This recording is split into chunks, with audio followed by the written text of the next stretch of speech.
said that prayer, I asked Jesus in my heart. Thank you for giving to the Lord.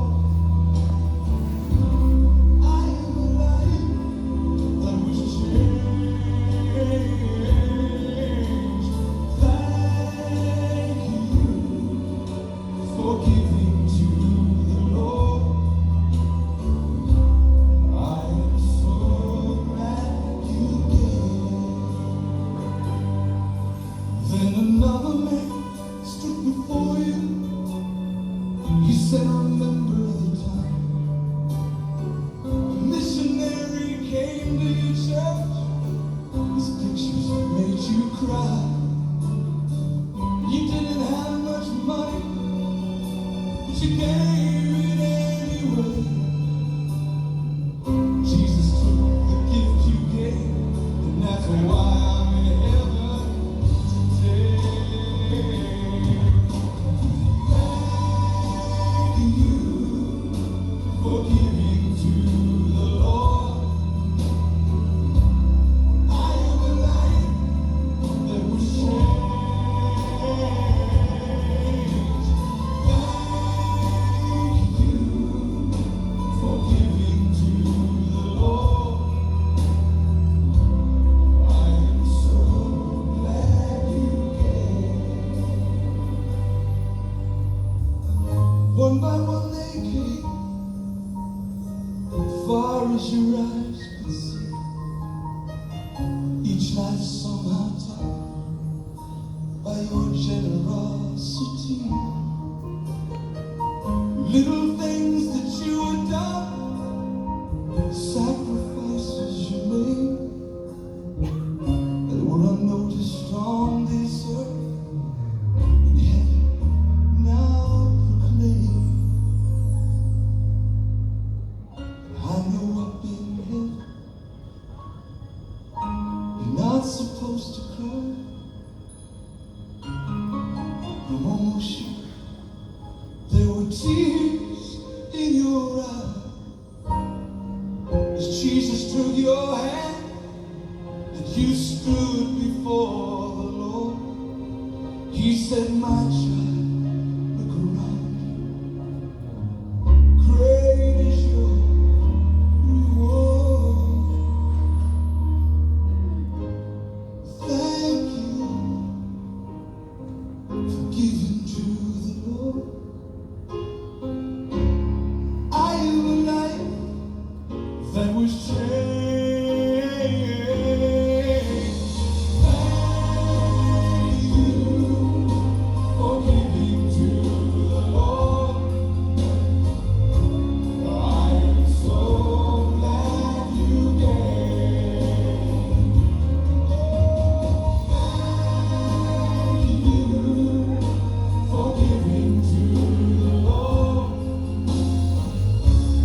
I am a life that was changed. Thank you for giving to the Lord. I am so glad you gave.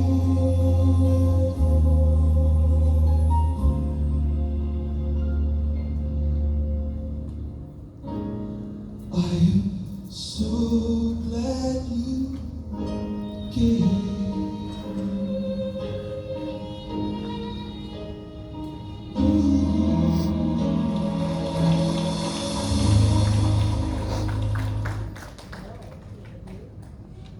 A few months ago, my mom wanted us to buy some more cupcake liners, so we told her there was a box with about 500 in the cupboard. She said we needed 500 more. I tried to explain that that's a lot of muffins, Mom. But she insisted, and she wanted to make a dozen muffins to give her.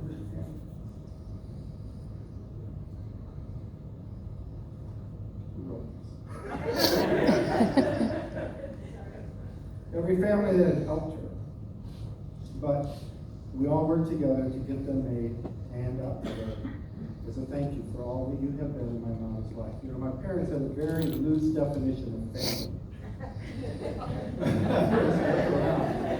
And so there is some treats made by her recipe in her honor for your consumption that will be handed out at the end of this time together. Thanking you for being part of her family. Do you have a favorite recipe? Any of you? Do you have a favorite recipe? Or maybe you know someone who they have a dish that everyone raves about, like my mom's apple dumplings, or Jean's mashed potato croissants, or Lula Branham's dumplings, or Lisa Biddle's meatballs, or Shelley's baked beans. You know, everybody's got something out there that's their specialty. And I know, like with Shelley's baked beans, people would ask her for the recipe, and then go home and try to replicate it. But they'd always come back and say, you know, they just don't taste the same. And Shelley would go, well, did you put a whole pound of bacon in it? Did you put the whole 2-pound bag of brown sugar in it? You know, did you do all? Well, no, that didn't seem healthy, you know. And so, you want healthy or you want tasty? You gotta decide. And you know, did you start with good quality Bush's baked beans, or did you go with those cheap generic things? You know, you get what you put into it. And the problem is that people start messing with the recipe, hoping to get the same result, and it doesn't work like that. Following Jesus is a lot like that. If you follow him and you match your life up against the things that he taught and the things that he did, if you trust him, you will get flat out amazing results. But if you fudge on the ingredients, if you leave things out, if you say, well, you know, I really don't think he meant to do this, I think he meant to do that, you can't have the same results. When my mom passed, her 6 children spent the better part of every day with her and my dad for a full week. And for a year, more than a year prior to that, every night someone brought a meal and hung out with them for dinner, or watching TV, or playing cards, or putting puzzles together. And my mom, who spent more than 60 years taking care of others, found herself at the other end of the story. But she did her job well. So that when the time came that people needed to take care of her, they knew exactly how to do it, because they had followed her. And like Kenny said, we go over there and, how are you doing? Is there anything I can do for you? Really? Are you kidding me? You can't get out of the chair by yourself.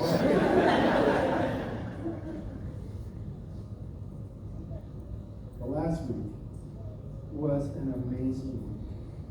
I have been beside many, many people as they breathe their last breath.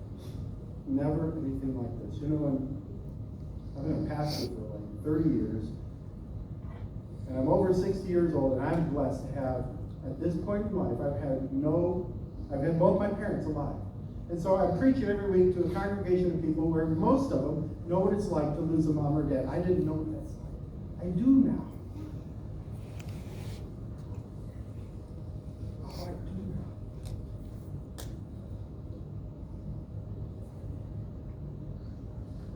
And what I know, it was the most peaceful passing I have ever seen in my life. She was so content to have the kids just gathered around her. We sang Amazing Grace out in the hymn. Every time my dad wasn't singing, he was kind of choked up, and my mom was saying, "Did you forget the words?"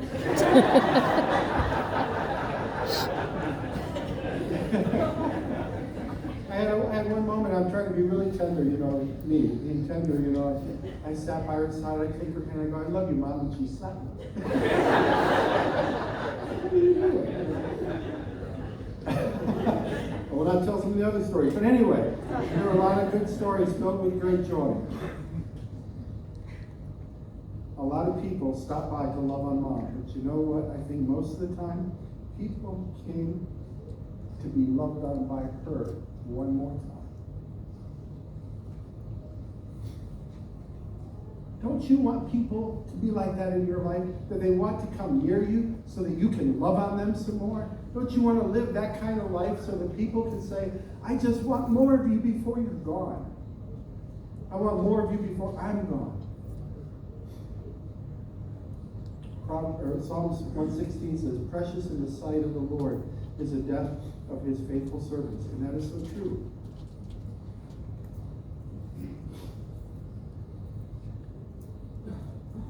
I hear people all the time say, I want to leave a legacy. I want to make a difference. I want my life to make a difference. But are you willing to follow the recipe? You can't have the results if you don't follow the directions. And my mom followed the recipe.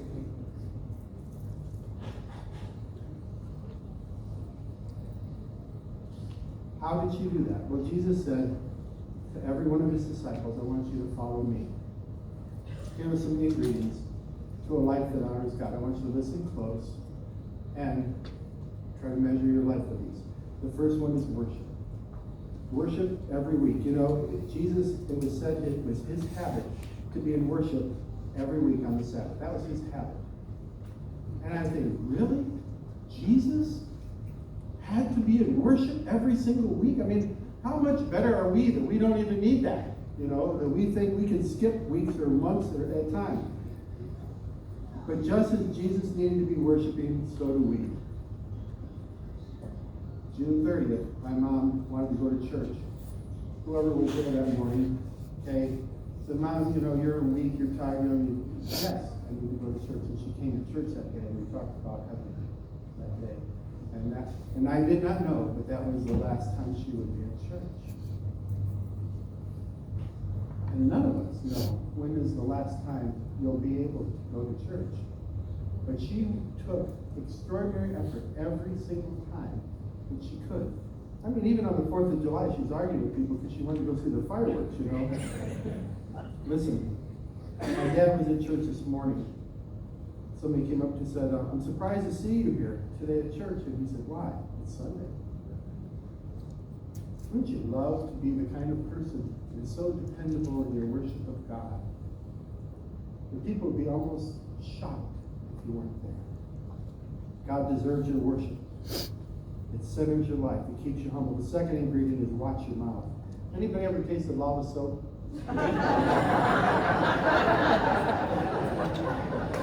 Many times.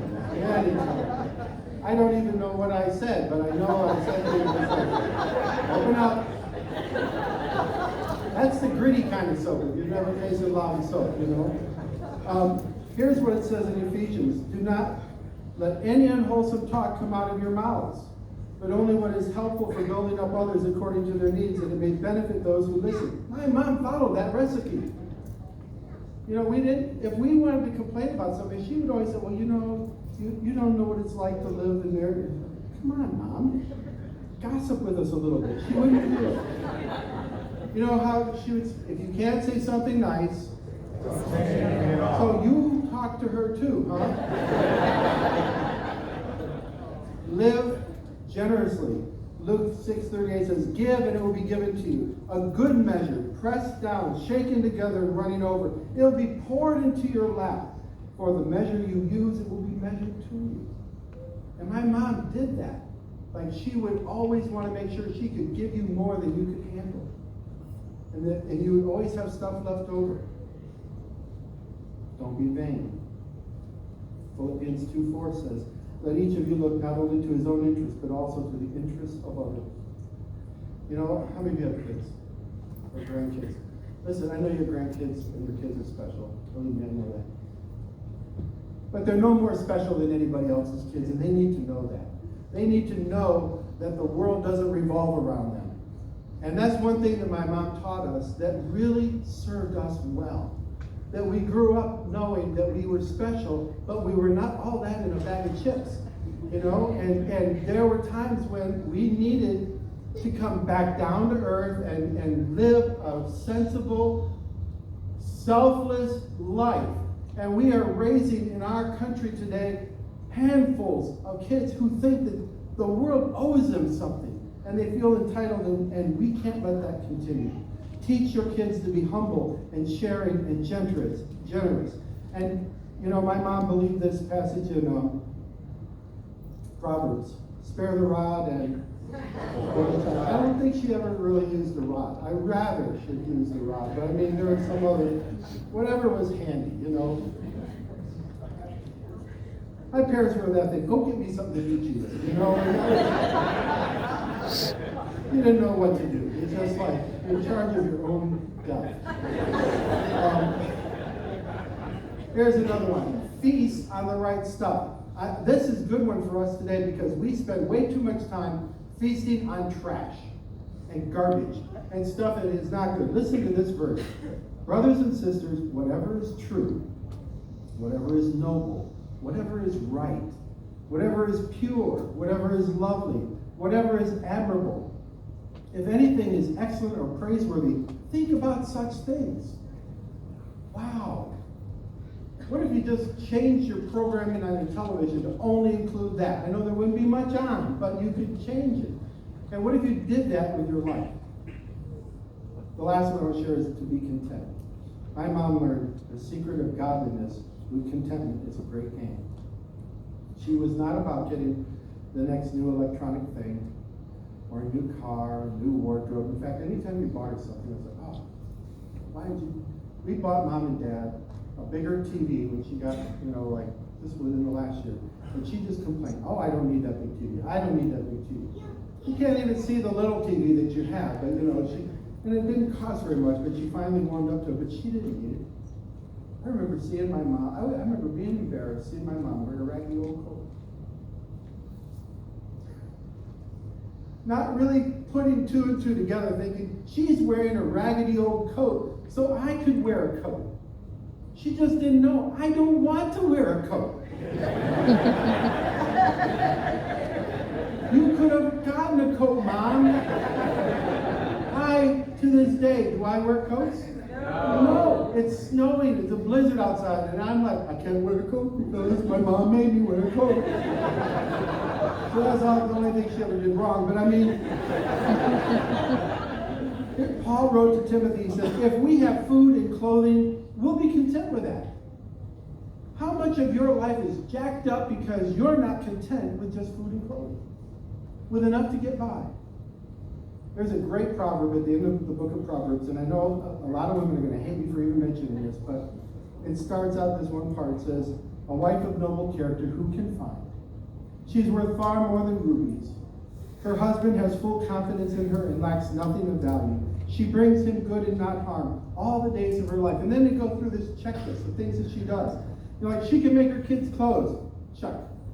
She shops for good food. Check. She gets up while it's still night to provide food for her family. Check. Right?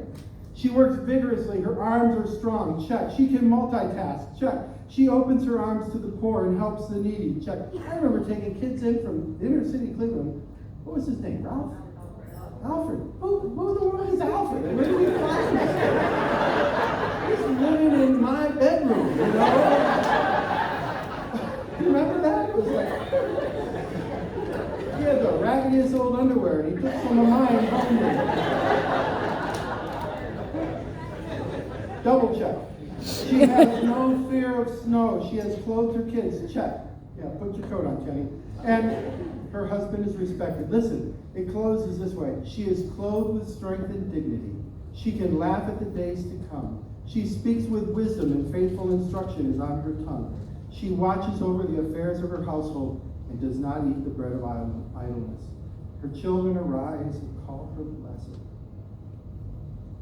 Her husband also, he praises her. Many women do noble things, but you surpass them all. Charm is deceptive and beauty is fleeting, but a woman who fears the Lord is to be praised. Honor her for all that her hands have done, and let her works be the praise of the city. There's a prayer that means a lot to me, and it reminds me of my mom. I'm going to read it to you. It says, I'm a part of the fellowship of the unashamed. The die has been cast, I have stepped over the line. The decision has been made. I am a disciple of his, and I will not look back, let up, slow down, back away, or be still. My past is redeemed, my present makes sense, and my future is secure. And I'm done and finished with low living, sight walking, small planning, smooth knees, colorless dreams. tame visions, mundane talking, and cheap living. I no longer need preeminence, prosperity, a position, promotions, plaudits, or popularity. I don't have to be right or first or tops or recognized or praised or rewarded. I live by faith. I lean on His presence. I walk by patience. I lift by prayer. And I labor by Holy Spirit power. My face is set. My gait is fast. My goal is heaven.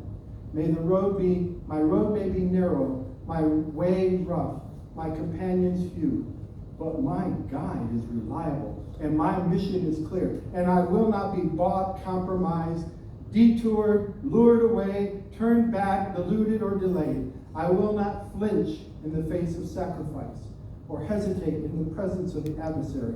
I will not negotiate at the table of the enemy.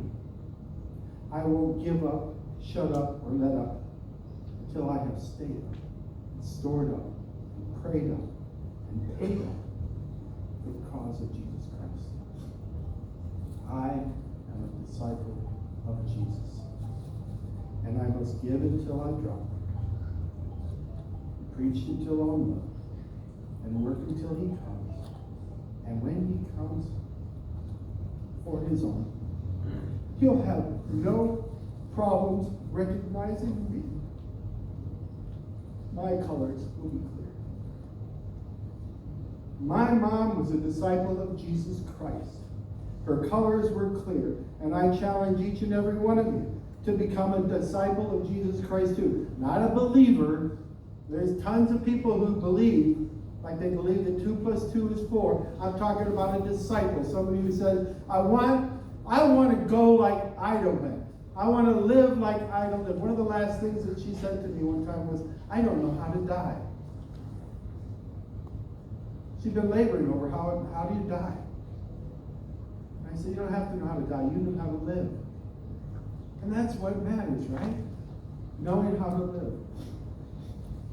I challenge you to become a disciple of Jesus, not just so that you get to heaven when you die, or so that when you die, people are all crying around you. Not even so that you can bring a blessing to many, but be a disciple of Jesus because that was His design when He created you.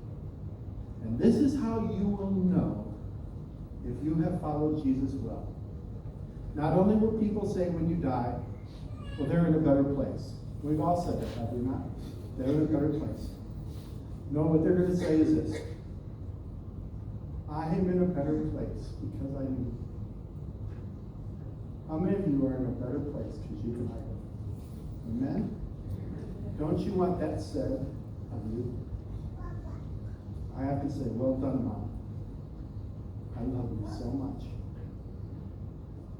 And there are lots of people who will never be the same because of your simple, caring love. I told you we try to keep this till 8 o'clock, so I'm going to ask to play this one last song. Is that right? Is there one more song in here? And then I'll close this with a prayer. And the kids, are you going to go out and get ready to hand out something? You got to take care. Okay, play that song.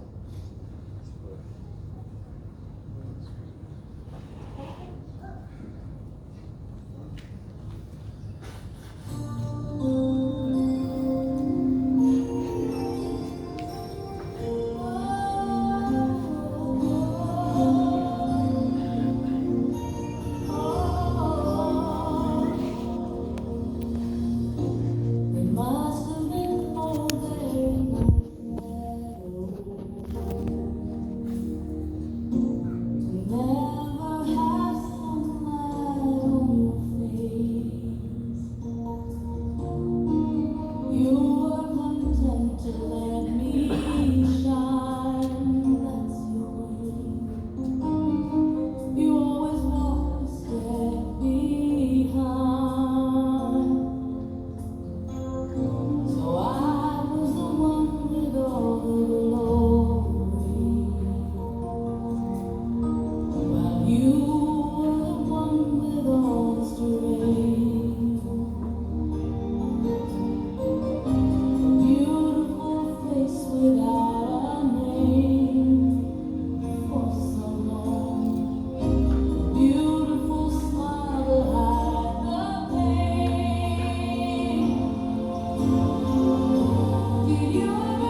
I'm going to close this with prayer. I'm going to ask, first of all, if you normally come to church here at Prince of Peace, give other people a chance to say whatever they want to Dad, because you see him all the time. And you're here next week.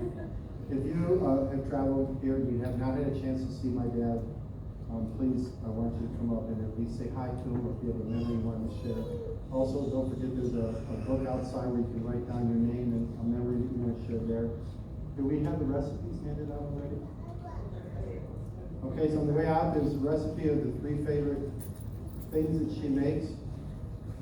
The breads, okay? And there will be samples of what they might taste like if my mom was making them.